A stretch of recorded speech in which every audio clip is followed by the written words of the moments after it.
Am I the a-hole for not allowing my kids 11 and 13 to travel to the Middle East, Dubai, with their dad this winter to visit his family?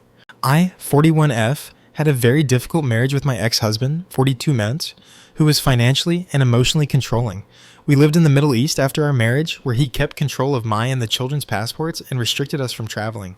His family constantly interfered and caused conflict, and because he was financially dependent on his father, he never defended me. Eventually, we came to the U.S. with my children. His family told me I could only return if I followed their rules. Sounds crazy, I know. But I chose to stay in the U.S., built a career in IT, and ultimately left the marriage. Since then, we've been co-parenting. I have primary custody, and while he pays child support, he refuses to provide clothing or essentials for the children, and instead deducts those expenses from my child support payments. I currently have a case pending with the Division of Child Services regarding his violations of our agreement. He does not have a job and relies on his family for income. Earlier this summer, he asked if the children could go with him to the Middle East. I told him I was not comfortable with that, especially given the risk that he could keep them there without my say. Since then, he has been ignoring me completely. He only speaks through the children, has ignored over 20 of my messages, and I later discovered he blocked me.